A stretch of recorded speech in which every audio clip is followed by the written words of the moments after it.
ఉన్న బంగారాన్ని విడిపించి ఆ రోజు ఆన్లైన్ రేటుకే మేము కొంటాం. Sharma gold company. నమస్కారం, సుమన్ టీవీకి స్వాగతం. ప్రస్తుతం మనతో పాటు ఉన్నారు ప్రముఖ జ్యోతిష శాస్త్ర పండితులు బ్రహ్మశ్రీ నందిభట్ల శ్రీహరి శర్మ గారు. గురుగారు నమస్కారం. వాగర్థావివ సంపృక్తౌ వాగర్థ ప్రతిపత్తయే జగతః పితరౌ వందే పార్వతీ పరమేశ్వరౌ. సదాశివసమారంభాం శంకరాచార్య మధ్యమాం అస్మదాచార్య పర్యంతం వందే గురు పరంపరాం. ఆదిత్యాయ చ సోమాయ మంగళాయ బుధాయ చ గురుశుక్ర శనిభ్యశ్చ రాహవే కేతవే నమః. శృంగేరి పీఠాధిపతులకి కంచిపీఠాధిపతులకి నమస్కారాలు తెలియజేసుకుంటూ కార్యక్రమాన్ని ప్రారంభిద్దాం. గురుగారు, కల్కి సినిమా వచ్చిన తర్వాత మహాభారతం వైపు అందరి చూపు మళ్ళుతుంది. మహాభారతంలో ఉన్నటువంటి కొన్ని పాత్రల గురించి సర్చింగ్ అనేది కూడా మొదలైపోయింది. అయితే మహాభారతంలో ముఖ్య పాత్రలుగా చూపిస్తున్నటువంటి అశ్వత్థామ అలాగే కర్ణుడు పాత్రలను కల్కి సినిమాలో చాలా పాజిటివ్గా చూపించారు. కానీ వ్యాసుడు రచించినటువంటి మహాభారతంలో అశ్వత్థామ కర్ణుడు పాత్రలు కొంచెం నెగిటివ్గా చూపించారు. నిజానికి వ్యాసుడు రచించినటువంటి ఆ మహాభారతంలో ఈ రెండు పాత్రల గురించి ఏముందంటారు? కల్కి సినిమా ద్వారా చాలామందికి ఇప్పుడు, ఎందుకంటే మనకు అభిమానధనుడైనటువంటి హీరో ప్రభాస్ గారు కావచ్చు, అమితాబ్ బచ్చన్ గారు కావచ్చు, వారు ధరించిన పాత్రల రీత్యా ఆ పాత్రలకి విశేషమైనటువంటి గుర్తింపు కలిగింది. అందుకనే మీరు అన్నట్టుగా చాలామంది భారతం వైపు చూస్తున్నారు.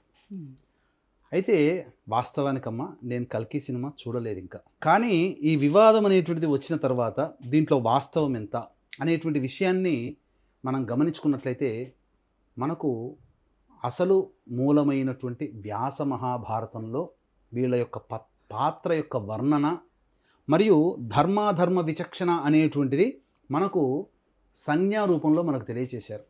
ఇక్కడ ఎవరిని కూడా మహాభారతంలో ఎవరి యొక్క వ్యక్తిత్వం ఏంటి అనేటువంటిది మనకు ఆ పాత్రల యొక్క స్వభావాన్ని అనుసరించి మనం నిర్ణయించుకోవడమే. అయితే ఇక్కడ ఎవరూ తీసేటువంటి దగ్గవారు కాదు, అందరూ కూడా గొప్పవాళ్లే. కానీ ధర్మము ఎటువైపు ఉంటుందో అటువైపే మనకు మొగ్గు చూపుతుంది. అంటే వాళ్ళే గొప్ప అని అర్థం. ఒకే ఒక్క మాటతో చెప్తారమ్మా, కౌరవులు పాండవులు వాళ్ళ పక్షాన చేరిన వాళ్ళు, వీళ్ళ పక్షాన చేరిన వాళ్ళు. అయినప్పటికీ అతిరథ మహారథులందరూ కూడా కౌరవుల్లో ఉన్నారు. మొత్తం చాలామంది, కృపుడు, అలా కృపాచార్యుడు, ద్రోణుడు, భీష్ముడు, కర్ణుడు, ఇలా చెప్పుకుంటూ పోతే మహాభారతంలో గొప్పదైనటువంటి పేర్లున్న వాళ్ళందరూ కౌరవుల్లో ఉన్నారు. అంత మాత్రాన వాళ్ళేం చెడ్డవాళ్ళు కాదు. పాండవుల వైపు కూడా ఉన్నారు. కానీ ధర్మానికి ప్రతీక అయినటువంటి దైవ సంజ్ఞా రూపం అంటే శ్రీకృష్ణుడు, ధర్మానికి ప్రతీక శ్రీకృష్ణుడు ఎవరి పక్షాన ఉన్నాడో ధర్మం వారి పక్షాన ఉంటుంది. కాబట్టి పితామహుడుగా అనుకున్నటువంటి భీష్ముడు కూడా, విద్యను అందించినటువంటి ద్రోణాచార్యుడు కూడా, సప్త చిరంజీవుల్లో ఒకడైనటువంటి కృపాచార్యుడు కూడా కౌరవ పక్షాన ఉండి పోరాటం చేయవలసినటువంటి కారణం చేత వారికి అధర్మం అనేటువంటిది ఆపాదించబడింది. కాబట్టి ఒక్క మాటతో చెప్పవచ్చు, కౌరవులే గొప్పవారు అని. ఎందుకు? శ్రీకృష్ణ భగవాన్ల వారు కౌరవులతో కాకుండా పాండవుల పక్షాన ఉండి అక్కడ యుద్ధరంగం అంతా నడిపించాడు కాబట్టి. అయితే శ్రీకృష్ణుడు పాండవుల పక్షపాతి అంటారా? పాండవుల పక్షపాతి కాదు. అందుకనే ఇక్కడ పాండవ పక్షపాతి ఎంత మాత్రము కాదు. దీని గురించే శ్రీకృష్ణుల వారు కృష్ణ రాయబారం అయిపోయిన తర్వాత యుద్ధ సన్నాహాలు మొదలుపెట్టినప్పుడు మొట్టమొదలు దుర్యోధనుల వారు శ్రీకృష్ణ వారి దగ్గరికి వెళ్తారు. అలాగే అర్జునుడు కూడా వెళ్తారు. మీకు ఇష్టం, నేను ఒక్కొక్కడిని ఒకవైపు, నా సామ్రాజ్యంలో ఉన్నటువంటి రక్షక భటులందరూ కూడా ఒకవైపు, నా సైన్యం అంతా ఒకవైపు, ఏది కావాలో మీరు తీసుకోండి అని చెప్పి వాళ్ళకే చాయిస్ వదిలేసాడమ్మా. కానీ కృష్ణుడి వల్ల ఏమవుతుందో నాకెందుకు ఈ కృష్ణుడు అని చెప్పేసి అపారమైనటువంటి సైన్యాన్ని అంతా దుర్యోధనుడు తీసుకున్నాడు. కానీ ఒక్క అర్జునుడు, నువ్వు నా పక్కనుంటే చాలు బావా, నాకు విజయమే, కాబట్టి నువ్వు ఒక్కడు ఉంటే చాలు. అర్జునుడు కూడా భయపడ్డాడు. ఎందుకనంటే మొట్టమొదలు కృష్ణ భగవాన్ల వారు నిద్ర నుంచి లేవగానే చూసింది దుర్యోధన్ని. ఇలా పక్కన కూర్చున్నప్పుడు ఇలా తిరిగి చూశాడు. పక్కన దుర్యోధను ఉన్నాడు, పాదాల దగ్గర అర్జునుడు ఉన్నాడు. కాబట్టి మొట్టమొదలు నేను ఎవరు చూశానో వారే కోరుకుని అనగానే దుర్యోధను ఏమాత్రం తడబడకుండా నాకు సైన్యమే కావాలనుకున్నాడు. కానీ అర్జునుడు మనసులో బాధపడ్డాడు, భయపడ్డాడు. ఎక్కడ కృష్ణుని అడుగుతాడో అని చెప్పేసి భయపడ్డాడట. కానీ అర్జునుల వారికి కృష్ణ భగవానుడు గారు దక్కారు. అయితే ఇక్కడ గమనించాల్సింది ఏంటంటే, ఈ కల్కి సినిమా వచ్చిన తర్వాతనమ్మా అశ్వత్థామ మరియు కర్ణుడు ఈ పాత్రలను పోషించినటువంటి నాయకులు మనకు మనస్సులో చిరస్థాయిగా నిలిచిపోయే ఆరాధ్య నటులు. ఒకరు బాలీవుడ్లో, ఒకరు టాలీవుడ్లో, ఇప్పుడు ప్రపంచం మొత్తాన్ని ఏలుతున్నటువంటి నటులు. మరి వీళ్ళ పాత్ర పోషించడంలో ఆ పాత్ర యొక్క ఔచిత్యం తగ్గకూడదు. కాబట్టి ఆ పాత్రకి కొత్త వన్నె తెచ్చే విధంగా రూపుదిద్దారు, కమర్షియల్గా దిద్దారు. వాస్తవానికి మనము ఈ యొక్క కలియుగం అంటే మాయా ప్రపంచం అమ్మ. మనం ఏం చెబుతామో చిత్రీకరణ ద్వారా అదే జనాలు నమ్ముతారు. కానీ వాస్తవానికి చూసినట్లయితే కర్ణుడు కానీ అశ్వత్థామ కానీ పాండవుల ముందు తక్కువే. ఏది కొన్ని విషయాల్లో. ఉదాహరణకు మనం మొదలు పెడదాం, అశ్వత్థామ నుంచి మొదలు పెడదాం. అసలు అశ్వత్థామ అంటే ద్రోణాచార్యుడు కృపాచార్యుని యొక్క చెల్లెలు కృపిని వివాహం చేసుకున్న తర్వాత మంచి సంతానం కావాలని ఘోరమైన తపస్సు చేశారు, ఈశ్వరుని తపస్సు చేశారు. ఈశ్వరుడు సంతోషించినప్పుడు నీ అంశ రుద్రాంశ సంభూతుడైనటువంటి కొడుకు నాకు కావాలి, చిరంజీవిగా ఉండాలి అని చెప్పి కోరుకున్నాడట.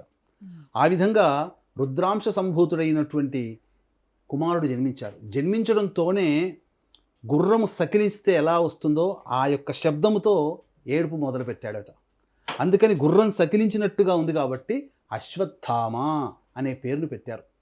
కానీ నిజానికి చాలా భక్తిపరుడు, ఈశ్వరుడి యందు అచంచలమైనటువంటి భక్తి ఉన్నవాడు ఆ యొక్క అశ్వత్థామ. కానీ కొన్ని దుర్గణాల చేత అతను అధర్మ మార్గం వైపు నడవాల్సి వచ్చింది. కాబట్టి అధర్మ పరాయణుడిగా మహాభారతం చెప్పబడుతుంది. చిన్నప్పటి నుంచి కూడా విలువిద్యలో చూసుకున్నట్లయినా ద్రోణాచార్యుడికి కొడుకంటే చాలా మక్కువ. అందుకే నా కొడుకు చనిపోతే తప్ప నేను అస్త్ర సన్యాసం చేయనని చెప్పి ప్రతిజ్ఞ చేశాడు ద్రోణాచార్యుడు. కాబట్టి అంతటి కొడుకుకి అర్జునుడి కన్నా మించినటువంటి విలువిద్యలన్నీ కూడా నేర్పాడట. ఇవన్నీ కూడా అర్జునుడు ఎంత గొప్పగా సాధన చేస్తున్నా అర్జునుడి కన్నా మించి ఆ యొక్క గురుకులంలో అశ్వత్థామ ముందుండిపోయేవాడట పరీక్షలు అన్నిట్లో కూడా. తరువాత ఎట్లా ప్రయత్నించినా కొన్ని మెళకువలు తెలిసేటి కావు. కానీ అశ్వత్థామ ఏం చెప్పేవాడంటే వంటవాడికి ఎప్పుడు కూడా నువ్వు చీకట్లో అర్జునుడికి అన్నం పెట్టకు అని చెప్పేవాడట. ప్రతిసారి గుర్తు చేసేవాడట వంటవాడికి. కానీ ఒకసారి అర్జునుడు భోజనం చేస్తుండగా అంటే అర్జునుడు అడిగేవాడట, ఏమని, నాకు చీకట్లో బాణం వేయడం రాదు, నువ్వు చీకట్లో బాణం భలే వేస్తావయ్యా అశ్వత్థామ, ఎలా నాకు చెప్పని చిన్నప్పటి నుంచి అడిగేవాడట. దానికి ఏదేదో ఉన్నాయిలే అవన్నీ చెప్పి దాట వేసేవాడట. కానీ ఒకరోజు భోజనం చేస్తుండగా ఈ యొక్క వెలుతురు పోయింది, అంటే దీపములు ఆరిపోయాయి. అప్పుడు అక్కడ అన్నం దగ్గర చేయబెట్టడం, లోపలికి వెళ్ళడం, ఇలా చూసినప్పుడు తనకి కంటికి ఏం కనబడకపోయినా అక్కడ ఆ విధంగా భోజనం చేయడం వల్ల శబ్దభేదీ విద్యను నేర్చుకున్నాడు. అప్పటి నుంచి ద్రోణాచార్యుణ్ణి బతిమిలాడాడు, నాకు నేర్పండి మంచిగా అని చెప్పి అన్నా కానీ ఏమి ద్రోణాచార్యుడు నేర్పకపోయేవాడు. అక్కడ ఏంటనంటే సాయం సంధ్యా వేళల్లో నీళ్లు పట్టుకురండి అని చెప్పి కుండలిచ్చి పంపించేవాడట ద్రోణాచార్యుడు. ఆ కుండలిచ్చి పంపిన తర్వాత నీళ్లు తీసుకొచ్చే సమయం ఉంటుంది కదా, 1 గంట 2 గంటలో. ఆ సమయంలో అశ్వత్థామకి ద్రోణాచార్యుడు విలువిద్య రహస్యాలను బోధించేవాడట. ఎక్కడ తప్పు పడుతుంది, నేను ఎక్కడ నేర్చుకోలేకపోతున్నానని చెప్పి వరుణదేవుని యొక్క అనుగ్రహంతో వరుణదేవుని ప్రసన్నం చేసుకొని ఇచ్చిన కుండలన్నింటినీ కూడా నీటిలో నింపేసేసి దైవానుగ్రహంతో దూరంగా ఉండి చూడడం మొదలుపెట్టాడట. ఆ సమయంలో అశ్వత్థామకి ద్రోణాచార్యుడు రహస్యాలన్నీ చెప్తూ ఉంటుంటే పాదాల మీద పడి చాలాసార్లు వేడుకొని నాకు నేర్పండి అని చెప్పి ప్రాధేయపడితే అప్పుడు అర్జునుని యొక్క గొప్పతనాన్ని చూసి అశ్వత్థామతో సమానంగా విలువిద్య నేర్పాడట. కానీ అర్జునుడు ధర్మాన్ని ఆచరించాడు, వీళ్ళు ఆచరించలేకపోయారు. అందుకనే వీరు కొంత పాపత్వాన్ని మూటగట్టుకోవడం జరిగింది. మనం గమనించుకున్నట్లయితే ఈ అశ్వత్థామ చేసినటువంటిది అంటే పరీక్షిత్తుని చంపబోయాడు, అపాండవీయం అగుగాక అని చెప్పి. ఎందుకు జరిగింది ఇక్కడ అనంటే ద్రోణాచార్యుడు సర్వసైన్యాధిపతిగా, భీష్ముడి తర్వాత సర్వసైన్యాధిపతిగా ఉన్నప్పుడు అతడు పాండవులకు ఇచ్చిన వరం ఏంటంటే నా కొడుకు చనిపోతే నేను అస్త్ర సన్యాసం చేస్తాను అని చెప్పి. ఆ విధంగా ధర్మరాజు తప్ప మిగతా వాళ్ళందరూ కూడా అశ్వత్థామ చనిపోయాడు అంటే ద్రోణుడి ధాటికి తట్టుకోలేక అర్జునుడు అబద్ధం ఆడాడు, భీముడు, నకులుడు, సహదేవుడు వీళ్ళందరూ అబద్ధం ఆడినా ద్రోణాచార్యుడు నమ్మలేదు. నాకు ధర్మరాజు చెప్తే తప్ప నేను నమ్మను అన్నాడు. అందుకని అశ్వత్థామ అనేటువంటి ఒక ఐరావతం అంటే ఏనుగు చనిపోయిన తర్వాత కృష్ణుడు వెళ్ళి బతిలాడతాడు ధర్మరాజు చెప్పమని. ధర్మరాజు చాలా గొప్పవాడు, ధర్మం అంటే ధర్మరాజే అన్నట్టుగా ఉంటుంది. ఎందుకంటే నేను అబద్ధం ఆడడానికి నేను ఒప్పుకోను అన్నాడు. కాదయ్యా నువ్వు అబద్ధం ఆడకుండా అని చెప్పి చెప్పు, నీకేం దోషం తగలదు, నేను చెప్తున్నానని చెప్పి కృష్ణ భగవానుడు అభయం ఇచ్చిన తర్వాత మాత్రమే అశ్వత్థామ హతః కుంజరః అని అంత చిన్నగా చెప్పాడు. హతః అశ్వత్థామ హతః అన్న పదం మాత్రం ద్రోణాచార్యుడికి చెవిన పడ్డది. ఆ హోరులో కుంజరః అనేది మిల్లదు అని అబద్ధం ఆడనట్టుగా ఆడాడు ధర్మాచార్యుడు. ఈ యొక్క చిన్న దోషం వల్లనే సశరీరముగా స్వర్గానికి పోవాల్సినటువంటి ధర్మరాజు ఒక్కరోజు నరకంలో వెళ్ళి రావాల్సి వచ్చింది ఈ ఒక్క అబద్ధం ఆడినందువరకు. ఎంతటి గొప్ప ధర్మాత్ముడు అంటే ఇంటి నుంచి బయటికి వెళుతున్నప్పుడు చీమల గుంపు ఎదురైందంటే ఆ చీమలన్నీ వెళ్ళిపోయేంత వరకు ఉండేవాడట. నా పాదము ఆ చీమల మీద పడి ఆ ఏ చీమ చనిపోతుందో అంతటి ధర్మము, అంతటి నియమాన్ని పాటించేవాడు, అంతటి గొప్పవాడు ధర్మరాజు. కాబట్టే పాండవులు విజయాన్ని పొందడం జరిగింది. ఇక్కడ ఏ విధంగానైతే ద్రోణాచార్యుడు అస్త్ర సన్యాసం చేశాడో అప్పుడు అర్జునుడు చంపడం మొదలుపెట్టాడు. అప్పుడు ఏంటంటే ఈ యొక్క ద్రుపదుడు, ఆ ద్రుపద రాజు కొడుకైనటువంటి దృష్టద్యుమ్నుడు ద్రోణాచార్యుని చంపుతాడు. కాబట్టి అప్పుడు అంతటిగా తన తండ్రి అంటే చాలా ఇష్టం అశ్వత్థామకి. కాబట్టి అతన్ని చంపాలి, దృష్టద్యుమ్నుని చంపాలి, తర్వాత పాండవులను కూడా సంహరించాలి నాకు మొత్తం అని చెప్పి అప్పుడు మొత్తం పూర్తిగా గాయాల పాలైనటువంటి దుర్యోధన, అంటే యుద్ధం అయిపోయింది. అప్పటికి యుద్ధం అయిపోయిన తర్వాత ఆ నీటి ఒడ్డున మడుగున ఉన్నటువంటి ఆ దుర్యోధన దగ్గరికి వెళ్ళి నీ యొక్క కోరికను నేను నెరవేరుస్తాను దుర్యోధన అని చెప్పి ప్రతిజ్ఞ చేసి వెళ్ళిపోతుంటే పిలుస్తాడు. అంటే దుర్యోధన ఎంత కుటిలమైనటువంటి స్వభావం అంటే తొడలు తెగి రక్తాలు వస్తున్న కుటిలత్వము, అసూయ, రాగద్వేషము ఉన్నటువంటి శరీరం కదా దుర్యోధనుడిది. ఆ సమయంలో కూడా నిన్ను నేను సర్వ సైన్యాధ్యక్షుని చేస్తున్నా అని చెప్పి నీళ్లు తెప్పించుకొని అశ్వత్థామ చేతిలో వదిలిపెట్టాడు. అంటే యుద్ధం అయిపోయిన తర్వాత కూడా నువ్వు యుద్ధం చేయడానికి నువ్వు వెళ్ళు అని చెప్పి ప్రోత్సహించాడు. ఆ విధంగా అశ్వత్థామ పాండవులందరూ నిద్రిస్తున్నటువంటి గృహానికి వెళ్ళాడు. వెళ్ళిన తర్వాత అక్కడికి వెళ్ళి చంపుదామని చెప్పి అనుకుంటాడు. కానీ వీలు కాదు. ఎందుకనంటే ఆ మొత్తము ఆ గుడారాల చుట్టూ కూడా ఒక పెద్ద కాలపురుషుడు చేతిలో త్రిశూలం ధరించి, మెడలో నాగములు ధరించి, నుదుట భస్మం ధరించినటువంటి కాలపురుషుడు తిరుగుతున్నాడు. ఎన్నో అస్త్రాలు వేస్తాడు, అన్నీ మింగేస్తాడు ఆయన. చివరికి ఆ ఈశ్వరుడే ఇక్కడ కాపాడుతున్నాడని గమనించి ఆ ఈశ్వరుని, ఎందుకంటే ఇంతకుముందు చెప్పుకున్నాం కదా, అచంచలమైనటువంటి భక్తి విశ్వాస పరాయణుడు, భక్తి తత్పరుడు అశ్వత్థామ. ఆ ఈశ్వరుని గురించి ఘోరముగా ధ్యానము చేసి నన్ను నేను అర్పణం చేసుకుంటున్నాను, ఇదే నా దేహం అని చెప్పి అగ్నిగుండంలో దూకేస్తాడు. అంతటా ఆ ఈశ్వరుడు సంతసించి, నీవు ఇంతటి గొప్పదైనటువంటి ప్రాణత్యాగం చేసావు కాబట్టి నీకు అజేయమైనటువంటి ఖడ్గాన్ని ఇస్తున్నాను, ఈ ఖడ్గముతో ఈ రోజంతా నీవు దండయాత్ర చేయి, నీకు తిరుగుండదు అని చెప్పి చెప్తాడు. చెప్పగానే ఇక లోపలికి వెళ్ళిపోతాడు. ఫస్ట్ ఎవరి దగ్గరికి వెళ్తాడమ్మా? దృష్టద్యుమ్నుడి దగ్గరికి వెళ్తాడు. అంటే తన తండ్రిని చంపినట్టు ద్రుపద రాజు కొడుకు అయినటువంటి, అనగా ఈ యొక్క ద్రౌపది అన్న. వెళ్ళిన తర్వాత పడుకున్న వాడిని పడుకున్నట్టుగా లేపి, యుద్ధతత్వం కదా ఇక్కడ యుద్ధం చేసే వీరుడి యొక్క లక్షణం ఏంటంటే ఎదుటివాడికి కూడా ఆయుధం ఇచ్చి చంపాలి. కానీ కుటిలత్వముతో అతని యొక్క, అంటే దృష్టద్యుమ్నుడు కూడా చేసింది కూడా దోషమేనమ్మా. చనిపోయిన తర్వాత దేహత్యాగం చేశాడు ద్రోణాచార్యుడు. కానీ తన తండ్రికి ఇచ్చిన మాట కోసం కసితీరా చనిపోయిన తర్వాత దేహాన్ని కూడా ముక్కలుగా చేశాడు. అక్కడ దృష్టద్యుమ్నుడు కూడా దోషమే చేశాడు అక్కడ. కాబట్టి ఆ వార్త గుర్తు తెచ్చుకొని అతని యొక్క మర్మాంగాలన్నింటినీ కూడా ఛేదిస్తాడు. చివరికి తల నరికేస్తాడు. అక్కడ అతను చేసిన పాపం, ఇక్కడ అశ్వత్థామ చేసింది కూడా పాపమే. కాబట్టి ఆ విధంగా అందరూ ఏమనుకుంటారంటే ఉప పాండవులు నిద్రపోతున్నప్పుడు చంపాడని అంటారు. తన మేనమామని యుద్ధం చేస్తున్నటువంటి అశ్వత్థామకి అలికిడి విని ఉప పాండవులు యుద్ధాన్ని దిగుతారు. ఆ యుద్ధంలో అతను ఈశ్వరుడు ఎలాగో ఖడ్గానిచ్చి, అజేయమైన ఖడ్గానిచ్చి పంపాడు. కాబట్టి చక్కగా అందరినీ సంహారం చేశాడు. సంహారం చేసిన తరువాత అందరినీ సంహారం చేసిన పాండవుల దగ్గరికి వెళ్తే పాండవుల దగ్గర ఉండరు. ఈ పాండవులందరినీ తీసుకొని వెళ్ళి కృష్ణుడు వేరే చోట తరలిస్తాడు. ఈ విధంగా అందరినీ, అక్కడ ఉన్నటువంటి వాళ్ళందరినీ కూడా చంపేసి వచ్చి దుర్యోధనుడికి, అతనేమనుకుంటాడంటే పాండవులు చంపాడని అనుకుంటాడు. కానీ ఉప పాండవులనే చంపింది అక్కడ. మొత్తము కూడా సర్వసంహారం చేశానని చెప్పి దుర్యోధనుడు చెప్పగానే వికటాట్టహాసం చేసుకుంటూ, ఆ రోజున నీవు అక్కడ కూడా దుర్యోధనుడు ఎంతటి దోషం చేశాడనంటే, తనకి అండగా ఉన్న భీష్ముడినైనా, కృపాచార్యునైనా, ద్రోణుడినైనా, కర్ణుడినైనా కీర్తించకుండా, తనకు అప్పటి వరకు సహాయం చేసిన వాళ్ళని కీర్తించకుండా, ఆఖరి సమయంలో నేను కొంత సంహారం చేశాను కానీ అశ్వత్థామని గొప్పగా పొగిడాడు. వాళ్ళందరినీ తక్కువ చేసి, వీళ్ళందరూ చేయలేని పని నువ్వు చేసావయ్యా, నువ్వు గొప్పవాడివయ్యా అని చెప్పి నవ్వుతూ ప్రాణాలు వదిలాడు. తర్వాత అశ్వత్థామకి భయం పట్టుకుంది. ఏమనంటే, నన్ను ఎట్లాగో చంపేస్తారు పాండవులు అని చెప్పి గురువు దగ్గరికి వెళ్తే గురువు దగ్గర క్షేమంగా ఉండవచ్చు అని చెప్పి వ్యాస భగవాన్ యొక్క ఆశ్రమానికి పోతారు. అక్కడికి వెళ్ళి రుద్రుని ధ్యానం చేసుకుంటూ, ఒంటి నిండా విభూతి రాసుకొని రుద్రుని ధ్యానం చేసుకుంటూ గడిచిపోతాడు. కానీ అక్కడ ద్రౌపది చాలా ఏడుస్తుంది. నా కొడుకులను సంహరించినటువంటి వాడిని మళ్ళీ సంహరించి తీసుకొని రండి అని చెప్పి భర్తలకు ఆజ్ఞాపిస్తుంది. అక్కడ ధర్మరాజు వీళ్ళందరూ కూడా అయ్యో మనకు విద్య నేర్పిన గురువు, అందున బ్రాహ్మణుని చంపితే మళ్ళీ మనకు బ్రహ్మహత్య పాతక దోషం వస్తుందంటే నాకు ఏం చేస్తారో తెలియదు, కనీసము ఆ అశ్వత్థామ నుదుటిపై ఉన్నటువంటి మణినైనా తీసుకొని రండి అని చెప్పి పంపిస్తుంది.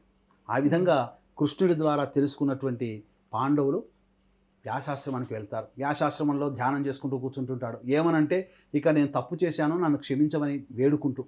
అంతటా అక్కడ మళ్ళీ తిరిగి అర్జునుడితో యుద్ధం జరుగుతుంది. మొట్టమొదలు భీముడు బయలుదేరుతాడు, అసలు నేనే చంపుతానని.